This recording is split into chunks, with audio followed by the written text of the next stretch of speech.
Sí, un loco. Cómo sobrecogía mi corazón esa palabra hace años. Cómo habría despertado el terror que solía sobrevenirme a veces, enviando la sangre silbante y hormigueante por mis venas, hasta que el rocío frío del miedo aparecía en gruesas gotas sobre mi piel y las rodillas se entrechocaban por el espanto. Y sin embargo, ahora me agrada. Es un hermoso nombre. Muéstrenme al monarca cuyo ceño colérico haya sido temido alguna vez más que el brillo de la mirada de un loco, cuyas cuerdas y hachas fueran la mitad de seguras que el apretón de un loco. Es algo grande estar loco, ser contemplado como un león salvaje a través de los barrotes de hierro, rechinar los dientes y aullar durante la noche larga y tranquila, con el sonido alegre de una cadena pesada, y rodar y retorcerse entre la paja extasiado por tan valerosa música. ¡Un hurra por el manicomio! ¡Ay, es un lugar excelente! Me acuerdo del tiempo en el que tenía miedo de estar loco, cuando solía despertarme sobresaltado, caía de rodillas y rezaba para que se me perdonara la maldición de mi raza. Cuando huía precipitadamente ante la vista de la alegría o la felicidad para ocultarme en algún lugar solitario y pasar fatigosas horas observando el progreso de la fiebre que consumiría mi cerebro. Sabía que la locura estaba mezclada con mi misma sangre y con la médula de mis huesos, que había pasado una generación sin que apareciera la pestilencia y que era yo el primero en quien reviviría. Sabía que tenía que ser así, que así había sido y así sería. Y cuando me acobardaba en cualquier rincón oscuro de una habitación atestada y veía a los hombres susurrar, señalarme y volver los ojos hacia mí, sabía que estaban hablando entre ellos del loco predestinado, y yo huía para embrutecerme en la soledad. Así lo hice durante años.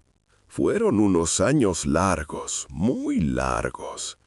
Aquí las noches son largas a veces, larguísimas, pero no son nada comparadas con las noches inquietas y los sueños aterradores que sufría en aquel tiempo. Solo recordarlo me da frío. En las esquinas de la habitación permanecían acuclilladas formas grandes y oscuras de rostros insidiosos y burlones, que luego se inclinaban sobre mi cama por la noche, tentándome a la locura. Con bajos murmullos me contaban que el suelo de la vieja casa en la que murió el padre de mi padre estaba manchado por su propia sangre, que él mismo se había provocado en su furiosa locura. Me tapaba los oídos con los dedos, pero gritaban dentro de mi cabeza hasta que la habitación resonaba con los gritos que decían que una generación antes de él la locura se había dormido, pero que su abuelo había vivido durante años con las manos unidas al suelo por grilletes para impedir que se despedazara a sí mismo con ellas. Sabía que contaban la verdad, bien que lo sabía. Lo había descubierto años antes, aunque habían intentado ocultármelo. Era demasiado astuto para ellos, aunque me consideraran como un loco. Finalmente llegó la locura, y me maravillé de que alguna vez hubiera podido tenerle miedo. Ahora podía entrar en el mundo y reír y gritar con los mejores de entre ellos. Yo sabía que estaba loco, pero ellos ni siquiera lo sospechaban. Solía palmearme a mí mismo de placer al pensar en lo bien que les estaba engañando después de todo lo que me habían señalado y de cómo me habían mirado de soslayo cuando yo no estaba loco y solo tenía miedo de que pudiera enloquecer algún día. y cómo solía reírme de puro placer cuando estaba a solas, pensando lo bien que guardaba mi secreto y lo rápidamente que mis amables amigos se habrían apartado de mí de haber conocido la verdad. Habría gritado de éxtasis cuando cenaba a solas con algún estruendoso buen amigo, pensando en lo pálido que se pondría y lo rápido que escaparía al saber que el querido amigo que se sentaba cerca de él, afilando un cuchillo brillante y reluciente, era un loco con toda la capacidad y la mitad de la voluntad de hundirlo en su corazón. ¡Ay! Era una vida alegre. Las riquezas fueron mías. La abundancia se derramó sobre mí y alborotaba entre placeres que multiplicaban por 1000 la conciencia de mi secreto bien guardado. Heredé un patrimonio. La ley, la propia ley de ojos de águila, había sido engañada y había entregado en las manos de un loco miles de discutidas libras. ¿Dónde estaba el ingenio de los hombres listos de mente sana? ¿Dónde la habilidad de los abogados, ansiosos por descubrir un fallo? La astucia del loco los había superado a todos. Tenía dinero. ¿Cómo me cortejaban? Lo gastaba profusamente. ¿Cómo me alababan? ¿Cómo se humillaban ante mí aquellos 3 hermanos orgullosos y despóticos? Y el anciano padre de cabellos blancos, ¡qué deferencia! ¡Qué respeto! ¡Qué dedicada amistad! ¡Cómo me veneraba! El anciano tenía una hija, y los hombres una hermana, y los 5 eran pobres. Yo era rico, y cuando me casé con la joven vi una sonrisa de triunfo en los rostros de sus necesitados parientes, pues pensaban que su plan había funcionado bien y habían ganado el premio. A mí me tocaba sonreír, reírme a carcajada limpia, arrancarme los cabellos y dar vueltas por el suelo con gritos de gozo. Bien pocos se daban cuenta de que la habían casado con un loco. Pero un momento, de haberlo sabido, ¿la habrían salvado?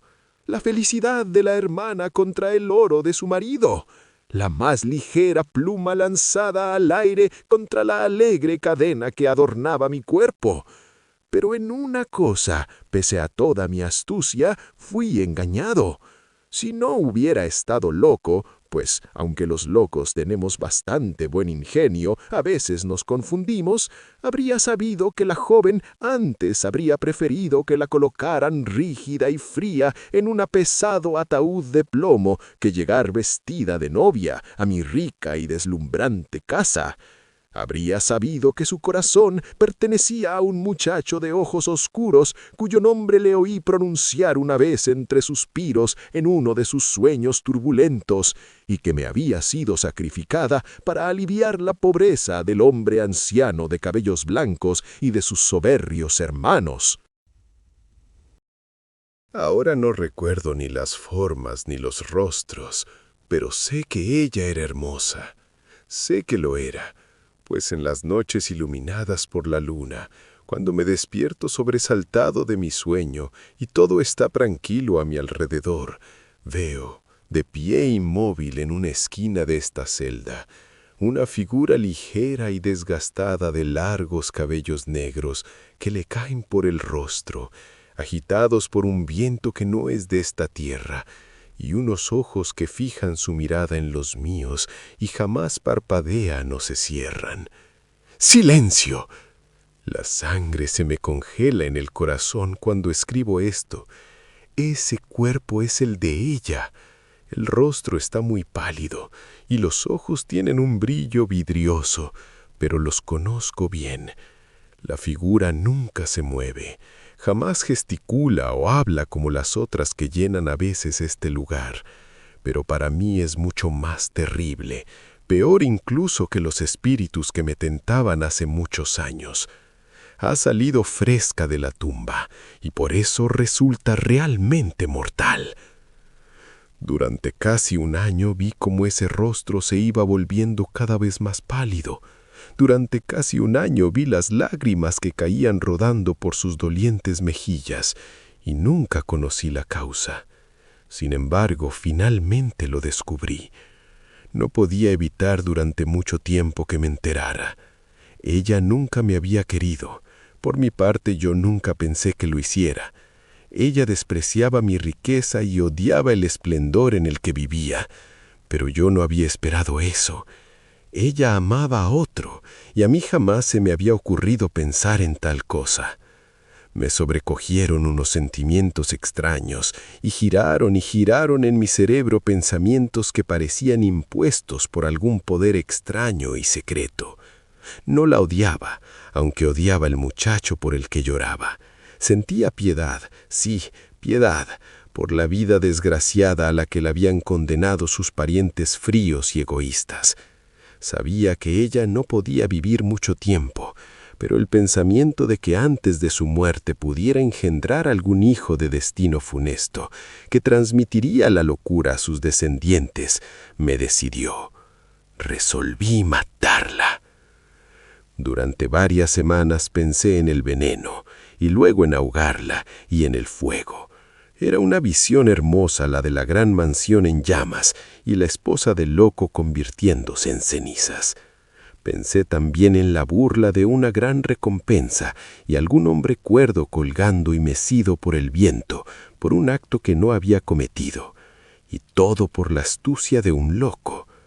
Pensé a menudo en ello, pero finalmente lo abandoné.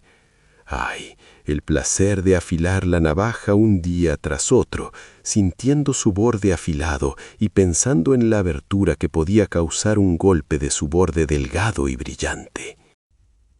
Finalmente, los viejos espíritus que antes habían estado conmigo tan a menudo, me susurraron al oído que había llegado el momento, y pusieron la navaja abierta en mi mano.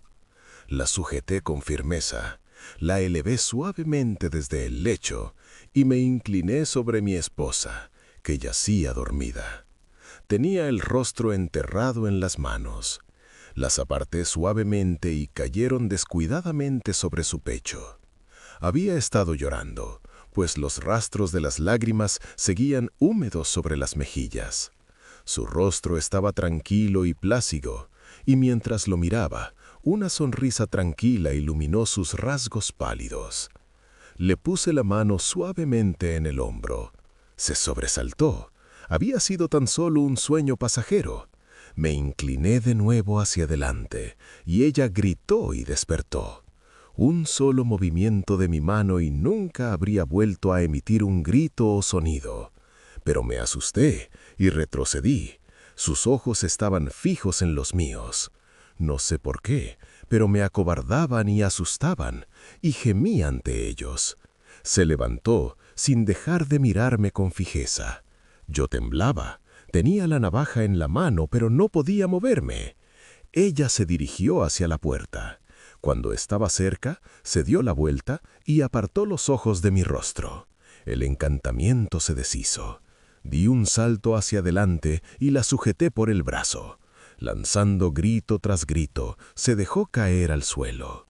Podría haberla matado sin lucha, pero se había provocado la alarma en la casa. Oí pasos en los escalones.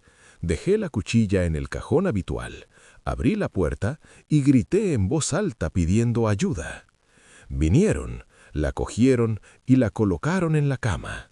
Permaneció con el conocimiento perdido durante varias horas, y cuando recuperó la vida, la mirada y el habla, había perdido el sentido y desvariaba furiosamente. Llamamos a varios médicos, hombres importantes que llegaron hasta mi casa en finos carruajes, con hermosos caballos y criados llamativos. Estuvieron junto a su lecho durante semanas.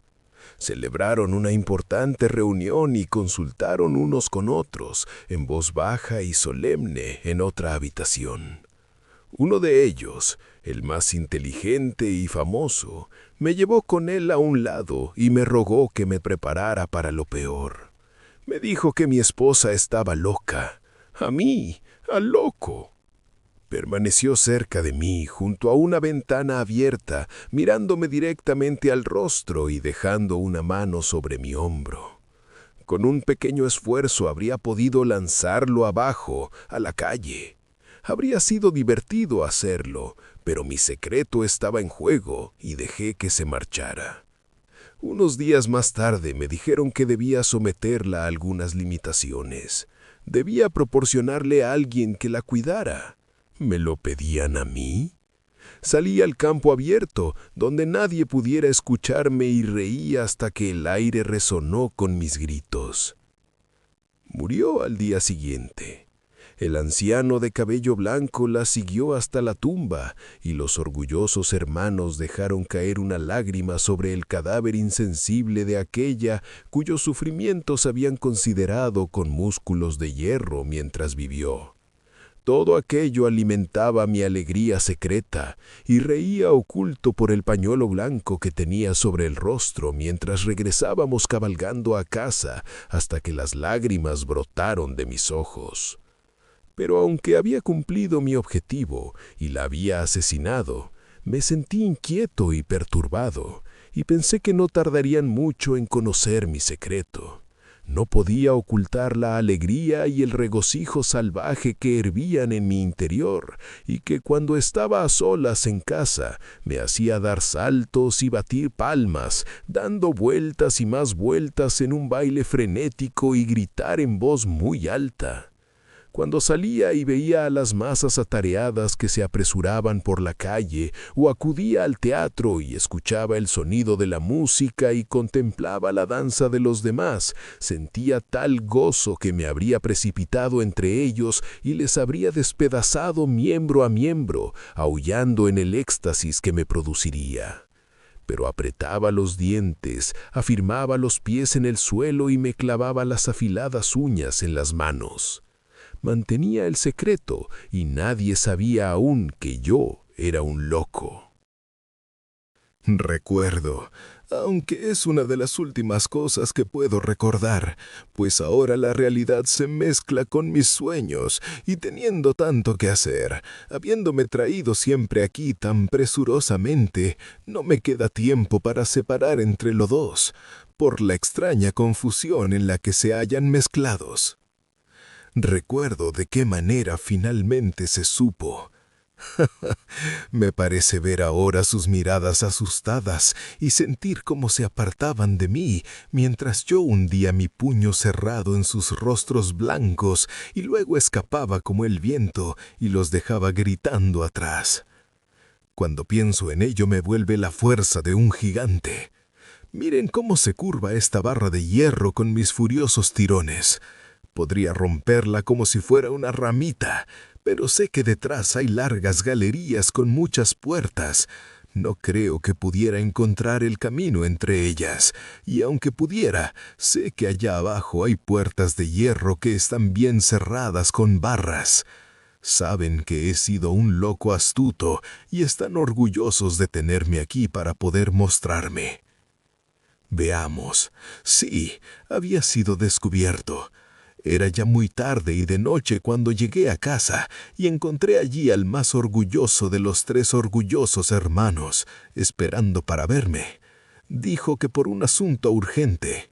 Lo recuerdo bien. Odiaba a ese hombre con todo el odio de un loco. Muchas veces mis dedos deseaban despedazarlo. Me dijeron que estaba allí y subí presurosamente las escaleras. Tenía que decirme unas palabras. Despedí a los criados. Era tarde y estábamos juntos y a solas, por primera vez. Al principio aparté cuidadosamente mis ojos de él, pues era consciente de lo que él no podía ni siquiera pensar, y me glorificaba en ese conocimiento, que la luz de la locura brillaba en mis ojos como el fuego. Permanecimos unos minutos sentados en silencio. Finalmente habló. Mi reciente disipación y algunos comentarios extraños, hechos poco después de la muerte de su hermana, eran un insulto a la memoria de ésta. Uniendo a ello otras muchas circunstancias que al principio habían escapado a su observación, Había terminado por pensar que yo no la había tratado bien. Deseaba saber si tenía razón al decir que yo pensaba hacer algún reproche a la memoria de su hermana, faltando con ello al respeto a la familia. Exigía esa explicación por el uniforme que llevaba puesto. Aquel hombre tenía un nombramiento en el ejército, un nombramiento comprado con mi dinero y con la desgracia de su hermana. Él fue el que más había tramado para insidiar y quedarse con mi riqueza. Él había sido el principal instrumento para obligar a su hermana a casarse conmigo, y bien sabía que el corazón de aquella pertenecía al piadoso muchacho. Por causa de su uniforme, el uniforme de su degradación. Volví mis ojos hacia él, no pude evitarlo, pero no dije una sola palabra. Vi que bajo mi mirada se produjo en él un cambio repentino. Era un hombre valiente, pero el color desapareció de su rostro y retrocedió en su silla. Acerqué la mía a la suya, y mientras reía, pues entonces estaba muy alegre, vi cómo se estremecía. Sé que la locura brotaba de mi interior. Sentí miedo de mí mismo. «Quería usted mucho a su hermana cuando ella vivía», le dije. «Mucho». Miró con inquietud a su alrededor y lo vi sujetar con la mano el respaldo de la silla. Pero no dije nada. «Es usted un villano», le dije. «Lo he descubierto. Descubrí sus infernales trampas contra mí, que el corazón de ella estaba puesto en otro cuando usted la obligó a casarse conmigo. Lo sé, lo sé». De pronto se levantó de un salto de la silla y blandió en alto, obligándome a retroceder, pues mientras iba hablando procuraba acercarme más a él. Más que hablar grité, pues sentí que pasiones tumultuosas corrían por mis venas y los viejos espíritus me susurraban y tentaban para que le sacara el corazón. «Condenado sea», dije poniéndome en pie y lanzándome sobre él. «Yo la maté. Estoy loco. Acabaré con usted. Sangre, sangre. Tengo que tenerla». Me hice a un lado para evitar un golpe, que en su terror me lanzó con la silla y me enzarcé con él. Produciendo un fuerte estrépito, caímos juntos al suelo y rodamos sobre él. Fue una buena pelea, pues era un hombre alto y fuerte que luchaba por su vida, y yo un loco poderoso sediento de su destrucción. No había ninguna fuerza igual a la mía, y yo tenía la razón. Sí, la razón, aunque fuera un loco. Cada vez fue debatiéndose menos. Me arrodillé sobre su pecho y le sujeté firmemente la garganta oscura con ambas manos. El rostro se le fue poniendo morado, los ojos se le salían de la cabeza y con la lengua fuera parecía burlarse de mí. Apreté todavía más. De pronto se abrió la puerta con un fuerte estrépito y entró un grupo de gente, gritándose unos a otros que cogieran al loco. Mi secreto había sido descubierto y ahora solo luchaba por mi libertad. Me puse en pie antes de que me tocaran una mano. Me lancé entre los asaltantes y me abrí camino con mi fuerte brazo, como si llevara una hacha en la mano y los atacara con ella. Llegué a la puerta, me lancé por el pasamanos y en un instante estaba en la calle. Corrí veloz y en línea recta, sin que nadie se atreviera a detenerme. Por detrás oía el ruido de unos pies y redoblé la velocidad. Se fue haciendo más débil en la distancia, hasta que por fin desapareció totalmente. Pero yo seguía dando saltos entre los pantanos y riachuelos, por encima de cercas y de muros, con gritos salvajes que escuchaban seres extraños que venían hacia mí por todas partes y aumentaban el sonido hasta que éste horadaba el aire. Iba llevado en los brazos de demonios que corrían sobre el viento, que traspasaban las orillas y los setos y giraban a mi alrededor con un ruido y una velocidad que me hacía perder la cabeza, hasta que finalmente me apartaron de ellos con un golpe violento y caí pesadamente sobre el suelo. Al despertar, me encontré aquí, en esta celda gris a la que raras veces llega la luz del sol y por la que pasa la luna con unos rayos que solo sirven para mostrar a mi alrededor sombras oscuras y para que pueda ver esa figura silenciosa en la esquina. Cuando despierto, a veces puedo oír extraños gritos procedentes de partes distantes de este enorme lugar. No sé lo que son, pero no proceden de ese cuerpo pálido, y tampoco ella les presta atención, pues desde las primeras sombras del ocaso hasta la primera luz de la mañana, esa figura sigue en pie e inmóvil en el mismo lugar, escuchando la música de mi cadena de hierro y viéndome saltar sobre mi lecho de paja.